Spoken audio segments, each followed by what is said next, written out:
ಬೆಂಗಳೂರಿನ ಫ್ರೀಡಂ ಪಾರ್ಕಿನೆಲ್ಲೆಡೆ ನಡೆದ ಧರ್ಮ ಸಂರಕ್ಷಣಾ ಸಭೆಯಲ್ಲಿ ಮಾತನಾಡಿದ ಚಕ್ರವರ್ತಿ ಸೂಲಿಬೆಲೆ, ಧರ್ಮಸ್ಥಳ ವಿರುದ್ಧ ನಡೆಯುತ್ತಿರುವ ಷಡ್ಯಂತ್ರ ಬಯಲಾಗಿದೆ.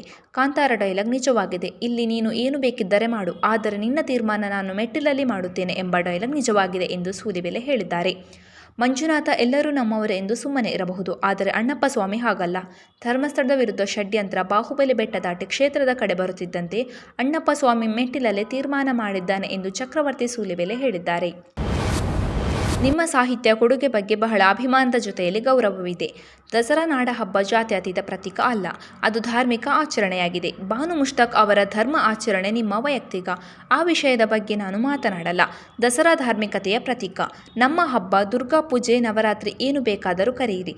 ದಸರಾ ವಿಜಯನಗರ ಸಾಮ್ರಾಜ್ಯದ ಪತನದ ನಂತರ ಯದುವಂಶ ಮುಂದುವರೆಸಿಕೊಂಡು ಬಂದಿದೆ. ಇದು ಜಾತ್ಯತೀತ ಅಲ್ಲ, ನಮ್ಮ ಧಾರ್ಮಿಕ ಆಚರಣೆ ಎಂದು ಪ್ರತಾಪ್ ಸಿಂಹ ಹೇಳಿದರು. ಕಳೆದ 1.5 ದಶಕಗಳಿಂದ ಸಂಯುಕ್ತ ಕರ್ನಾಟಕದ ಪತ್ರಿಕೆಯಲ್ಲಿ ಸೇವೆ ಸಲ್ಲಿಸುತ್ತಿದ್ದ ಜಯಶ್ರೀ ಅವರು ಇತ್ತೀಚೆಗೆ ಅನಾರೋಗ್ಯದ ಶಸ್ತ್ರಚಿಕಿತ್ಸೆಗೊಳಗಾಗಿದ್ದು 3.5 ಲಕ್ಷಕ್ಕೂ ಹೆಚ್ಚು ಖರ್ಚು ಮಾಡಿಕೊಂಡಿದ್ದರು. ಆರ್ಥಿಕವಾಗಿ ಸಂಕಷ್ಟದಲ್ಲಿದ್ದ ಪತ್ರಕರ್ತೆ ಜಯಶ್ರೀ ಅವರಿಗೆ ನೆರವು ನೀಡುವಂತೆ ಕರ್ನಾಟಕ ಕಾರ್ಯನಿರತ ಪತ್ರಕರ್ತರ ಸಂಘದ ಅಧ್ಯಕ್ಷರಾದ ಶಿವಾನಂದ ತಗಡೂರು ಅವರು ಮುಖ್ಯಮಂತ್ರಿಗಳಿಗೆ ಮನವಿ ಮಾಡಿದ ಮೇರೆಗೆ ಸಿಎಂ ಪರಿಹಾರ ನಿಧಿಯಿಂದ 1.25 ಲಕ್ಷ ರೂಪಾಯಿ ಹಣ ಮಂಜೂರು ಮಾಡಲಾಗಿದೆ. ಕನಕಪುರ, ದಾಬಸ್ಪೇಟೆ, ಬೆಂಗಳೂರು ರಿಂಗ್ ರಸ್ತೆ ಭೂಸ್ವಾಧೀನ ಪ್ರಕ್ರಿಯೆ ಕೈಬಿಡುವಂತೆ ಸಿದ್ಧಗಂಗಾ ಮಠದ ಸಿದ್ಧಲಿಂಗ ಸ್ವಾಮೀಜಿ ಒತ್ತಾಯಿಸಿದ್ದಾರೆ. ಭಾರತ ಮಾಲಾ ಯೋಜನೆಯಡಿ 2019ರಲ್ಲಿ ಭೂಸ್ವಾಧೀನಕ್ಕೆ ಅಂತಿಮ ಅಧಿಸೂಚನೆ ಹೊರಡಿಸಲಾಗಿದೆ.